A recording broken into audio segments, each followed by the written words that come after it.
earlier this year, the Supreme Court overturned a decision from 1991 from a lower state court, which had banned women between the ages of 10 and 50 from going to the Sabarimala temple. Sabarimala. I'm probably saying that wrong, but Sabarimala. Anyway, basically, it's a violation of the Indian Constitution because it's discrimination on the basis of sex and age.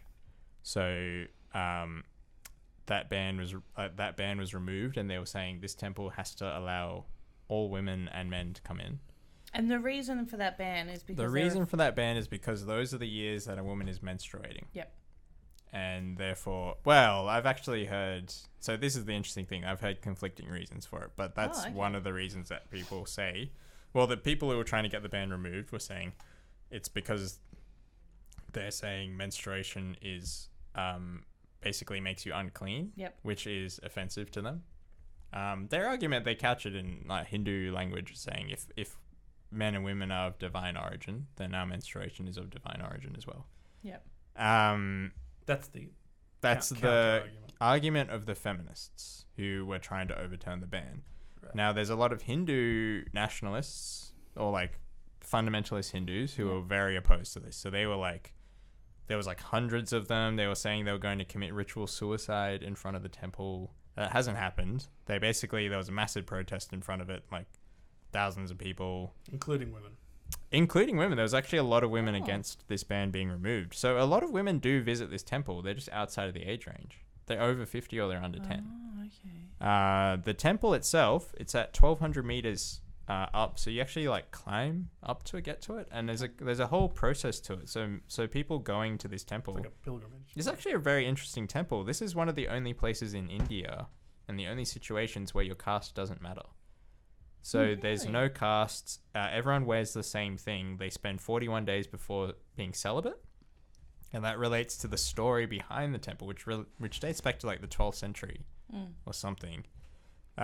It's started by a deity who was like a prince. He was the avatar for a god, I guess. I definitely don't know my Hindu religion very well. But what I read was that there was a whole thing with him and a female deity or princess, and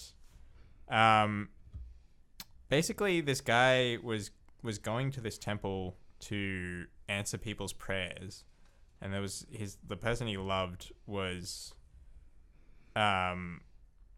waiting for him, but he'd made this promise that he would wait until people stopped coming to the temple before he like comes to her. Okay. So it's sort of out of respect for his vow that people do the whole celibacy thing beforehand. And I think that's one of the other reasons people were saying is an alternative to menstruation is unclean. It was they don't want women of that age to go there because in the story that would be like a temptation for him. Like he said no to other women. He's waiting for this one woman. So I was interested in this. It's weird for a court to make a decision like this, right? Because I was on the side of like, just let them do what they want. Yeah. Like, not what they're doing is right. I don't think it's like right at all. But yeah, like none of us are Hindu, so we obviously think they're wrong. But if you believe that, then that's really important to you, and right? you're kind of the caretaker of the temple, the caretakers of the temple. Yeah, this temple is actually only open a few days a year. Right. Like it's not always open. It's just this thing that it's very important to them. There are actually other like rituals where men aren't allowed in, like around India, where there's like this festival which is only for women, and like I don't get it. I feel like it's wrong. It seems weird for a court to overthrow, I suppose, a religious thing like that. Yeah, well, the earlier court decision that made the law was actually, the basis of that was we're saying we're upholding the tradition that's existed for hundreds of years. We're just codifying it. Yeah. But obviously you can't make that a law because it goes against your constitution. Yeah. But then... I'm not sure on this one. Yeah, because you could imagine people doing the same thing here, right? Like, I mean, there's a lot of religious sects that have particular beliefs. Yeah. To me, I know completely different religions, but in kind of my Christian perspective, if I saw a kind of division of Christianity doing something that I was obviously disagreed with, I'd just be like, yeah, fine. It's not for me to judge. They're probably going to self-destruct because they're clearly doing the wrong thing anyway. But I don't know how Hindu culture works. Is it like they're trying to kind of fix all the rest of the Hindu culture that's backwards, or? Well, that was another point that people were making that I saw online, because I saw a lot of forum posts and stuff on this. But people were basically saying there's so many other things where women are actually disadvantaged compared to men, where like there needs to be work done there. It's like, why would you go after this thing? Which seems like a strange place to go after it. But is it like a tokenistic sort of thing to?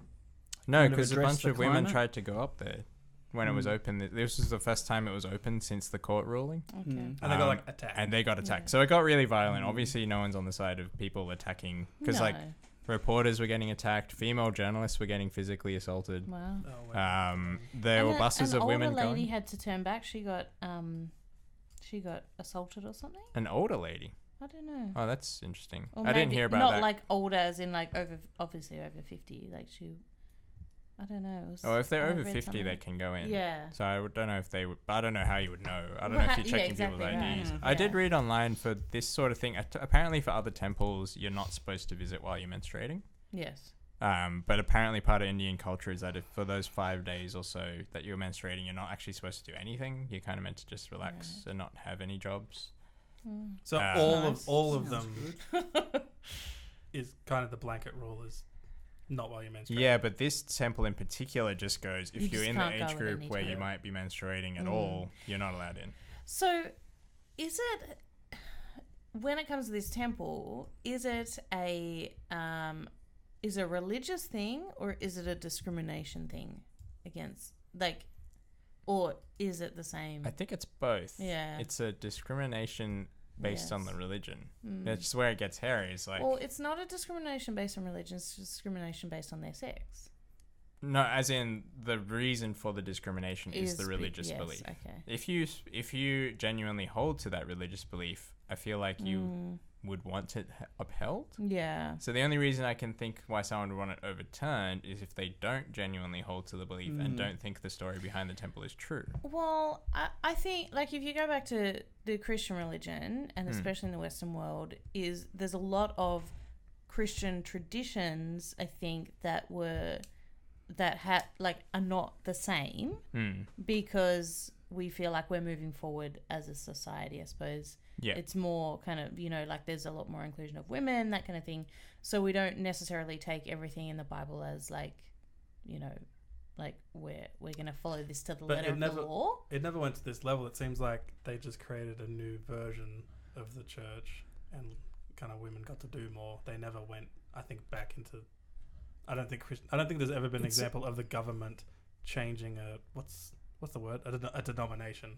Because all those denominations are still there. They still don't let women do anything. True. They've just been new ones that let women do anything. Yeah, okay. Yeah, if you go to a Southern Baptist church, they won't be allowed to. I suppose it's like it's not necessarily a societal thing. Like we've moved forward as a society to include women and that kind of thing. Whereas I feel like maybe part of them trying to overrule this is that they're also trying to do the same thing, but they're in turn they're kind of conflicting with the religion and the beliefs. Because the thing is, for like a woman, if you want to find a church where you can do it, where you can be involved, you can find one. You can go. Exactly. You can be as involved as you want. You can find somewhere. Yes, I don't know where the push is coming from. Indian feminists? Yeah, it's feminist groups. Yeah. That's a similar argument, though, to like, okay, why can't I ban a certain race from coming into my bar? There's other bars that they can go to. Yeah. But I guess that's where you draw the line between, okay, is this a utility for everyone, or is this something that's specific to your religion? So in Australia, we're having the argument at the moment about should Catholic Church or religious institutions, schools, be allowed to fire gay teachers? Yes. Or teachers who don't agree with what they believe. Or expel students. Yeah, I feel like, didn't the government say they weren't going to allow that? Yeah, I don't know. I feel like they realized everyone was like, no, hell no. I guess it's a private school. I'm not sure where I come down on that one. I didn't. Yeah, with the teachers, it's interesting But I feel like if a teacher's sexuality is impacting on their teaching, that's worrying in itself, right? That's really not something that should really come up.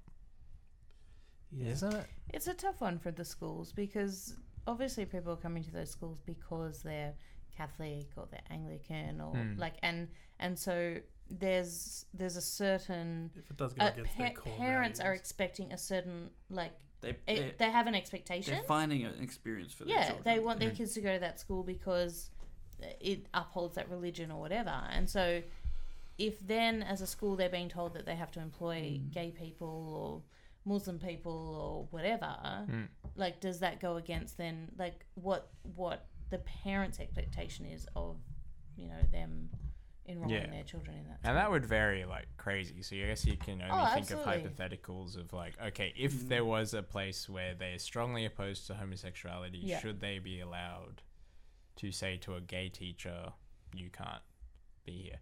But I guess that's the equivalent of saying, are they allowed to enforce their beliefs on their employees?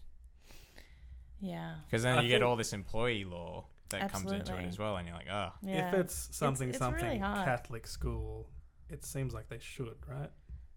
Yeah. But you still have to... If it's in the title of your school, and that's how you broadcast. But you're not above the law if you're a Catholic school or an Anglican school or whatever. So you still have... There's still a lot of HR laws.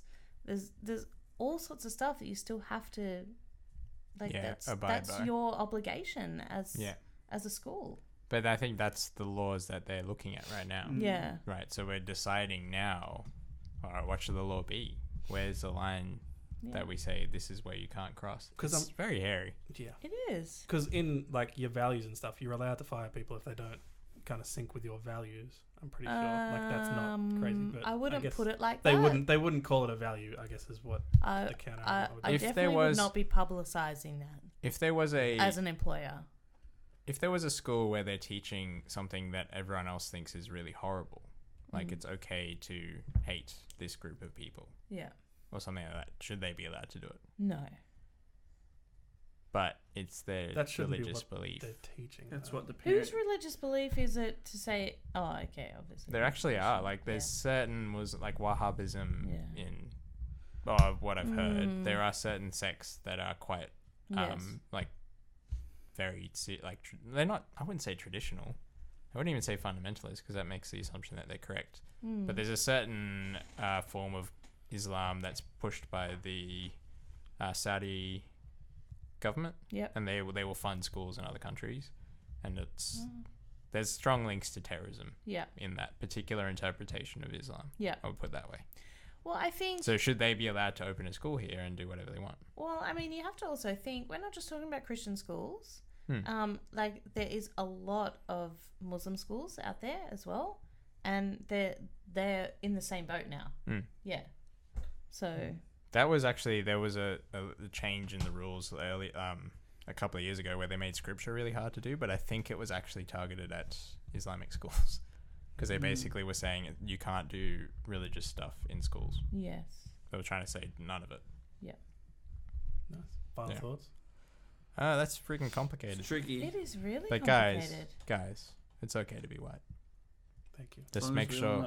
I think it's okay to be anything you want to be. Make sure you use some sunscreen. Condoms. No. It's not whatever you want to be. Well, whatever. There was you that are. lady in America who pretended she was black. Don't be a murderer. It's okay to be whatever you are. Yes. Except a murderer. Yeah. I'm a psychopath. That's well put. What if I'm a sociopath? Not for psychopaths or sociopaths. Hey, they're people too. Yeah, Let's what just if they're be kind pedophiles? to people What if they're and be pedophile? okay with everyone. Ev, do you like pedophiles? We got to be okay with the pedos. No, I don't. You guys are really against me tonight. It's because of the Royal Roundup. Yeah, it really isn't is. We're just stirring, bruh. Anyway, that's been it for Trend Settings episode 109. Sorry we started late. Things were crazy. It's getting really warm in here, or is it just me? It is. It's so warm. Pretty warm. I'm glad I didn't make my we talked about everything. Tell us what you think, what you agree with, what you disagree with. Remember to play nice. And we'll see you next week. Thanks for watching / listening. Listen to our podcast, What's the Kill Count? We just wrapped up season 1. It's a clanger. It was very good. Oh, I haven't listened to the last episode yet. It's great. And we'll see you next week.